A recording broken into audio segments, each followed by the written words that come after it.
Naririnig mo sila, bro? Brother Jonel? Ay, si Okay Agaw lang, man din hindi. Agaw, kumusta ka, Agaw? wait lang ha, wait lang. Kira. Tagalog, Gaw, Tagalog, Gaw. Anong sadya natin ngayon, Gaw? Anong topic gusto mo, Gaw? Kayo lang. Ano? Baka meron siyang gusto itanong sa bro, sa pananampalatayang Katoliko. O sige, tanong mo na lang muna. Brother Jonel. Tanong mo muna, Brother Jonel. Anong tanong mo? Sa Rebulto. Libulto. Okay, sige. Go ahead. Dahil sa katotohanan ang ipinapangaral ng Santa Iglesia Katolika na hindi maitanggi ng mga protestante sa lungatang aral at bahayag ng mga pastor.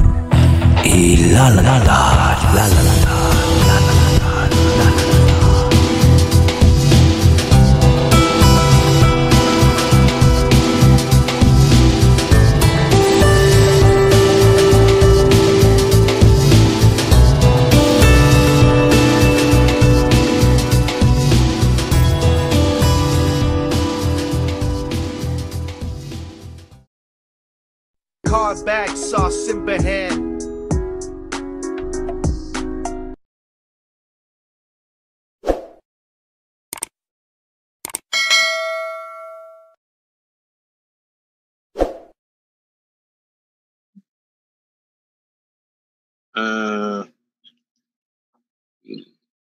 Ano ba ang dyan sa inyo yung Rebulto kasi yung sabi ng Biblia sa Exodus 20 yata yun, na sabi niya na huwag kang gagawa ng larawan, ng kahit anong larawan na nasa langit, sa lupa o kahit sa ilalim ng lupa, at huwag kang yuyuko doon. So sa inyo ba, bakit ninyo kasi kung sabihin niyo na larawan talaga ni Kristo yun, sabi ng Biblia kahit anong larawan na kahit sa ibabaw ng langit, wag kang luluhod, Okay. Tanungin lang muna kita, sa pagkaunawa mo ba sa Exodo 23 hanggang 5, absoluto ba yun na utos o hindi absoluto?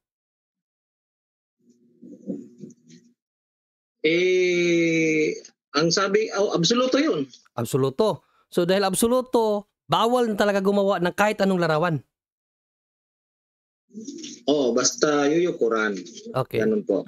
Hindi, wag mo na yung yukod, yung larawan mo na napagawa. No, kasi sabi mo kasi absoluto yun. Absoluto yun. So ibig sabihin, pag absoluto, kahit anong larawan, bawal gawin. Tama, mali? Basta yuyukuran mo. Ganon po. Wag na muna yung yukod.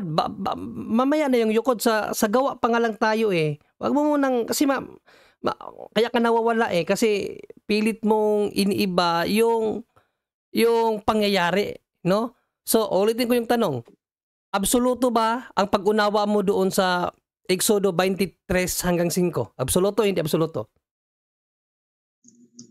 Anong ibig sabihin mo ng absoluto? Ang ibig sabihin ng absolute, bro, is walang excuse. Kumbaga, pag sinabi Rebulto, bawal diretso. Wala nang ibang dahilan. Bawal agad pag sinabi Rebulto. Bawal talaga gumawa ng rebulto. Kahit anong uri ng rebulto na makikita sa langit, makikita sa lupa, makikita saan pa man. Bawal gumawa ng rebulto kasi absolute yon na utos. Yun ba ang unang mo, bro, absolute? Kasi ang sabi dito sa Biblia, sa 25, Bisaya naman pala ito. Teka lang, so, ibig sabihin, bro, hindi mo mapanindigan ang paniniwala mo na yan ay absoluto. Nagdadalawang isip ka pa. Hindi, pag yuyukuran mo, bawal yon. Yes, kahit payukuran yan, bro, hindi pa rin absoluto yan. Bibigyan kita ng explanation na kahit payukuran ng larawan, hindi yan otomatikong absoluto. Kaya nga iniisa-isa natin pa mas madaling maunawaan eh. Pero kung gusto mo, larawan na yuyukuran, absoluto ba sa'yo yun o hindi?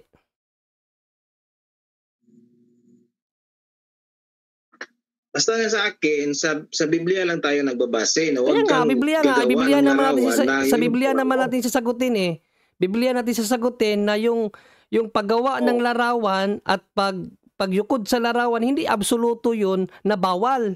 Kasi maraming gumawa niyan sa bayan ng Diyos. Una-una pa nga, Diyos pa nga mismo nagpagawa ng larawan eh. Ganito kasi yan bro, bakit ko tinatanong sa'yo na absoluto?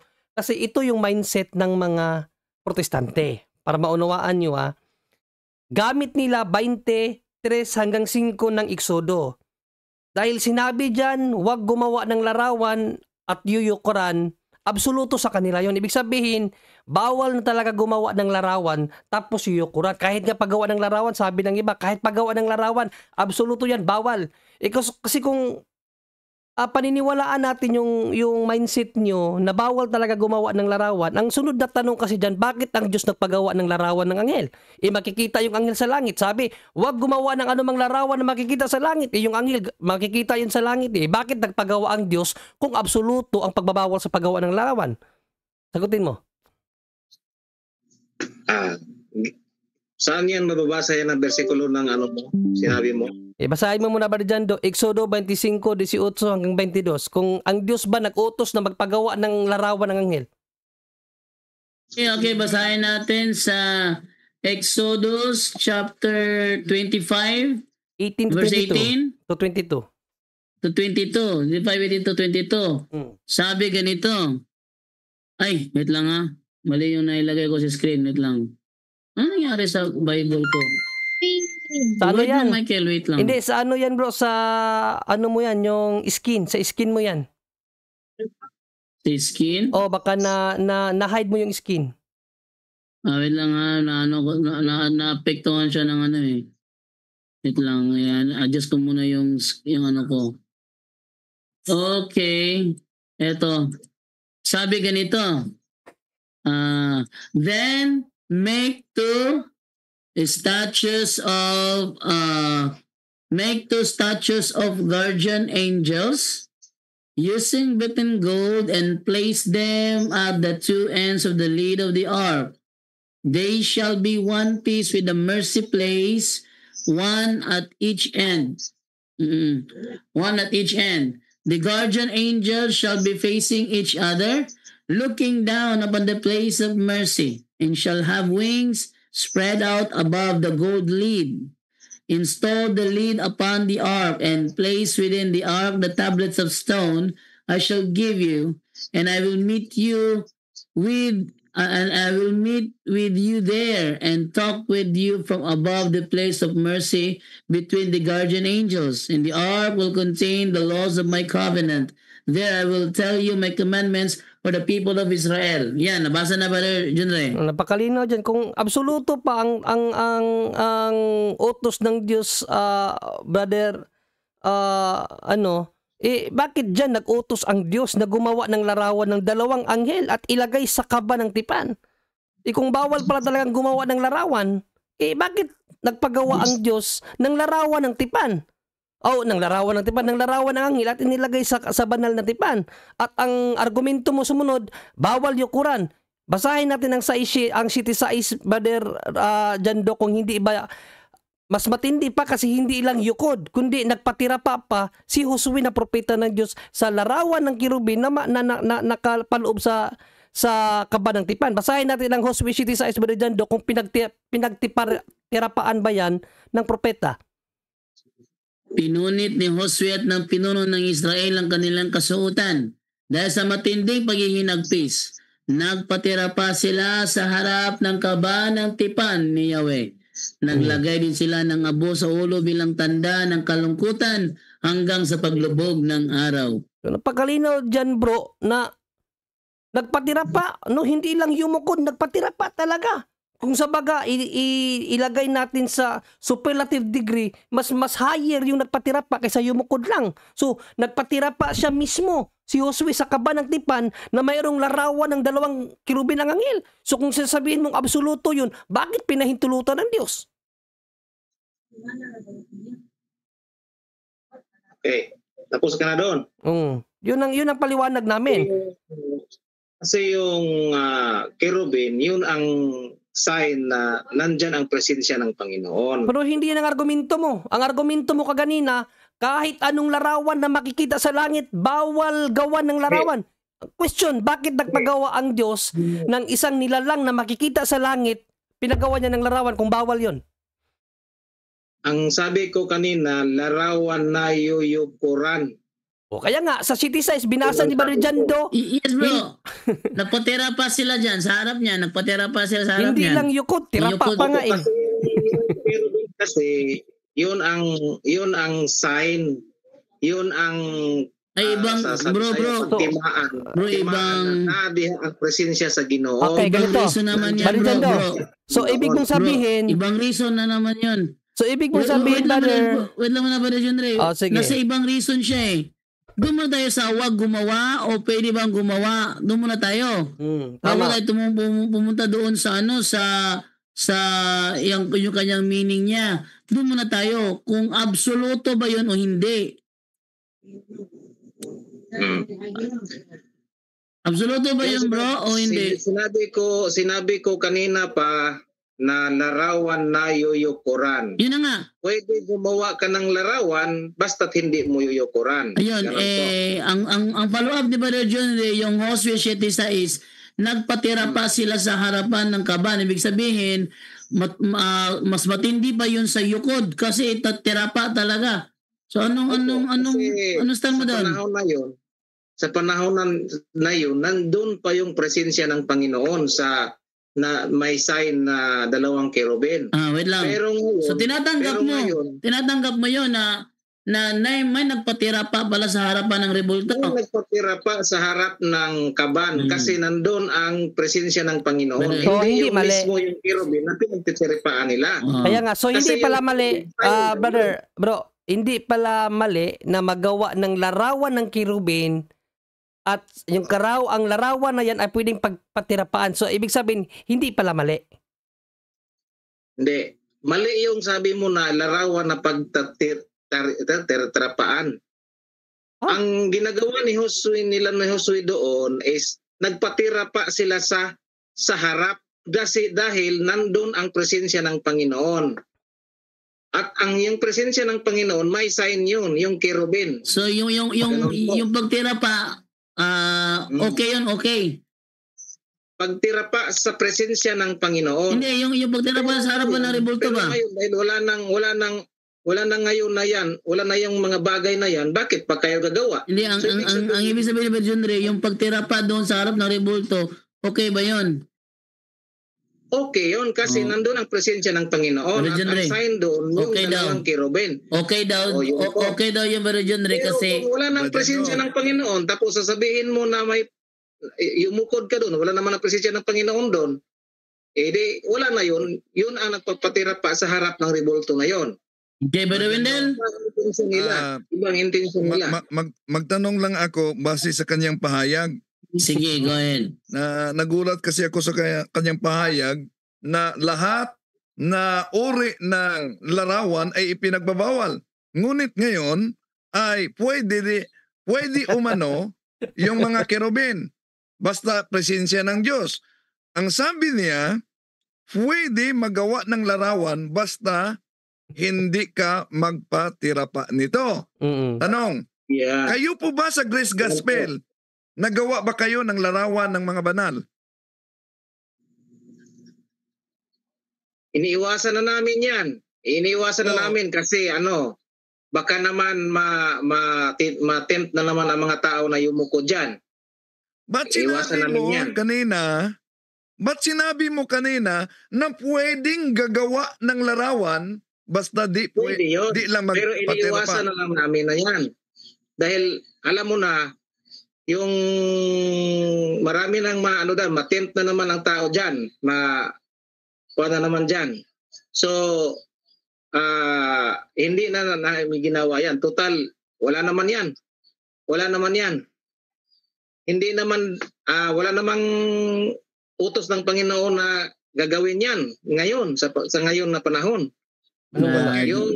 Yung banal na sinasabi mo, yung kerubin, banal. Noon yun, pinagawa niya noon. Pero ngayon, wala na yan. Kasi yung templo na yon, yung may mga larawan ay ginaabulis na yan sa sa 70 AD. Wala na yun. Okay, Brother Kaya Wendell.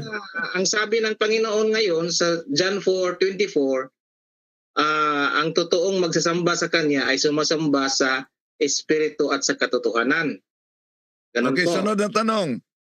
Dahil allergic kayo sa mga larawan ng mga banal, no? Teka muna, Nang teka sinabi muna, teka muna, sir. sandali muna. Si Kwan po ito? Si Sir Talibog? Yes, Brother Wendell yan, bro. Brother Wendell, bro. So, nagtanong ako sa iyo, no? Dahil sabi mo kanina na pinahinto na yan dahil 70 giniba na yan, no? Asan ba mabasa na Ang sa sabi na po pag-iba? doon sa propesya wala na nga bato na matitira pa Asan mabasa sa Biblia na pinahinto na ang paggawa ng larawan ng banal lalo na sa kerubin? Asan mabasa yan? Saan daw mabasa? wala namang ano yan Wala namang ano na yan ngayon kasi Hindi, Sa panahon na hindi ko yun, tinanong kung yung- meron ba o wala. Ang tanong ko malinaw. Asan mabasa na pinahinto na ng Diyos ang paggawa ng larawan ng kirubin na sabi mo, ang larawan ng kirubin ay sumisimbolo sa presensya ng Diyos. Wala naman yan kasi nagiba na nga ang templo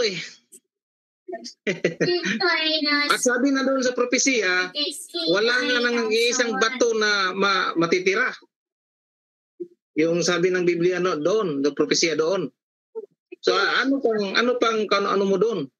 Kaya nga sabi ng Biblia ngayon sa John 4:24, ang totoong magsasamba sa Kanya, magsasamba sa Espiritu at sa katotohanan. Meron kang objection, Brother Wendell, sa tanong mo na mukha yatang hindi tinutumbok? Ipalitan ko na lang dahil ginamit niya yung John 4:24 na ang sumasamba sa katotohanan, sumasamba sa Espiritu.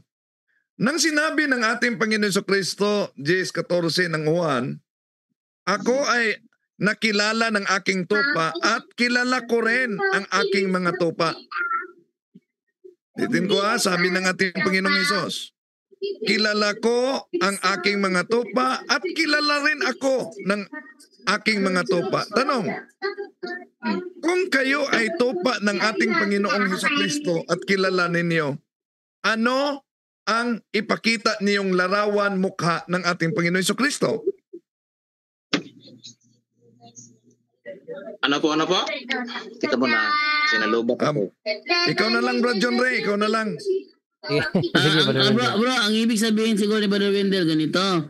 Meron ka bang may pakita, bro, na larawan ni Kristo bilang pagtutol sa aming larawan? Kasi may sinabi naman ni Apostle Paul na yung larawan pero hindi man yan yung tulad ng statue. Hindi. Ang tanong ni Brother Wendell, meron ka bang may pakita na ibang larawan ni Kristo na hindi tugma sa larawan naming mga Katoliko? Meron ka bang may pakita? Yun nga, ang sabi ni Apostle Paul, yung larawan, yun yung kawangis na tayo'y ginawa na tulad kay Kristo. Larawan man ang sinasabi doon. Ay, bro, ibig iba sabihin naman po yung na- bro. Iba yung larawan tinutukoy mo, bro.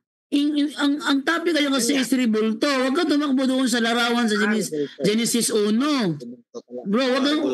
Bro, mamang-maangan pa naman to. Huwag kang mamang-maangan. Ikaw yung nag-topic ng rebulto. Huwag mong gamitin yung larawan sa Genesis 1. Iba yun ibang context yun So, ang tanong ni Brother Wendell, meron ka bang may pakita na ibang larawan ni Kristo na hindi tugma sa larawan namin ni Kristo? Yun ang tanong niya. Wala bro, wala. Okay. Sa mga panahon bro na nagdarasal ka bro, minsan ba naisip mo nakausap mo siya? Opo. Habang iniisip mo nakausap mo siya, ini-imagine mo ba makausap kayong dalawa? Oo. Ano yung tsura niya sa imagination mo? Ano po? Anong itsura niya sa imagination mo?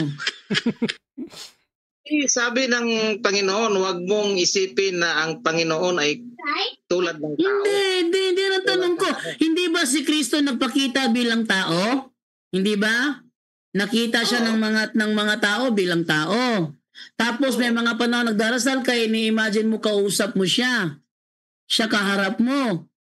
Sa imagination mo, ano yung itsura niya? Hindi, sa pananampalataya ko, nandyan lang siya. Hindi. Di ba tinanong kita kanina?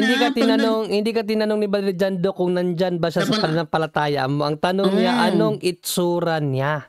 Kasi ganito yan, bro. Tinanong kita kanina, pag nagdarasal ka ba, minsan ba ini-imagine mo, kausap mo siya, sabi mo, oo. Minsan ba iniisip mo ba na magkaharap kayong dalawa, kausap mo siya, magkaharap kayong dalawa, sabi mo, oo. Ngayon, sa imagination mo na yon, ano yung itsura niya? Yan. Maganda yung tanong. Kasi nag-i-imagine ka, kausap mo siya, di ba? Brother Jando, tanongin natin siya. Mahaba ba buhok niya, bro? Sa imagination mo, mahaba buhok niya. Kasabi ng Biblia, nasa reno eh. Okay. So may balbas din siya. May balbas din sa imagination mo.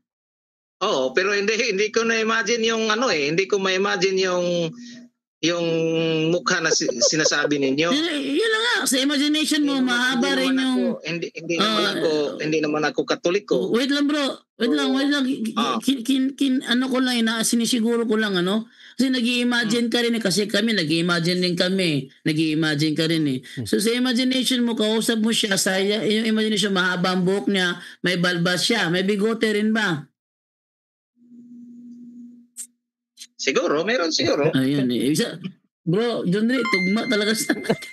Sabi nga niya, nasa Rino eh. Wala namang ibang nasa Rino eh. Bro.